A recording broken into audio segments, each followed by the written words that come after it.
প্যারিসের রানওয়ে মানেই নতুন ট্রেন্ড, নতুন ইতিহাস। 2026-এর ফল উইন্টার ওতকতুর উইকে এবার সবচেয়ে বেশি আলোচনায় ছিল বিশ্বের শীর্ষ ফ্যাশন হাউসগুলোর নতুন সৃজনশীল দিক ও তারকা ডিজাইনারদের অভিষেক। সবচেয়ে বড় চমক ছিল ব্যালেন্সিয়াগায়। দেমনার দীর্ঘ অধ্যায়ের পর কোতুর বিভাগের দায়িত্ব নিয়েছেন ভ্যালেন্টিনোর সাবেক ক্রিয়েটিভ ডিরেক্টর পিয়ের পাওলো পিচিওলি। তার হাত ধরেই ব্র্যান্ডটিতে ফিরেছে নিখুঁত টেইলরিং, নাটকীয় সিলুয়েট আর ক্লাসিক এলিগেন্স, যা সমালোচকদের ব্যাপক প্রশংসা কুড়িয়েছে।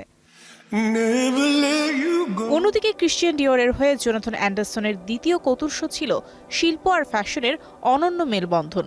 আমেরিকান ভাস্কর লিন্ডা ওয়েংলিংসের কাছ থেকে অনুপ্রাণিত হয়ে সাজানো রানওয়ের শেষ আকর্ষণ ছিল রোমান্টিক সাদা শিফন ব্রাইডাল গাউন, যাকে ইতিমধ্যেই মৌসুমের অন্যতম সেরা সৃষ্টি বলা হচ্ছে।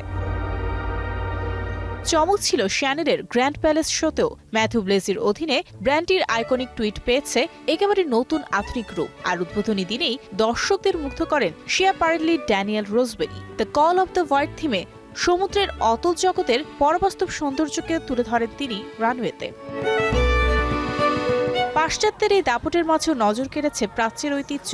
ভারতীয় ডিজাইনার রাহুল মিশ্রের দেবী কালেকশনে উঠে এসেছে মন্দিরের প্রাচীন ভাস্কর্য ও সনাতন শিল্পকলার ছাপ। মেটালিক গ্রে কর্সেট গাউনে ঈশা আম্বানি আর মুক্তা ও ক্রিস্টাল এমব্রয়ডারির আইভরি গাউনে গ্লোবাল র্যাপার কার্ডিবির উপস্থিতি ছিল দর্শকদের আলোচনার কেন্দ্রবিন্দু। আর আজ রাতে শোগুলোতে থাকছেন মানিশ মালহোত্রা, এলিসাব ও জুহাইর মোরাদের মতো কিংবদন্তি ডিজাইনাররা।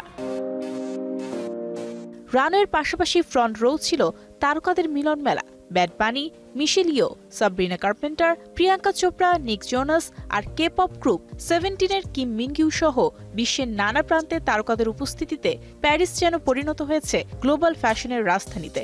9 জুলাই পর্দা নামবে 4 দিনের এই রাজকীয় ফ্যাশন উৎসবে। Mario Sen, star entertainment.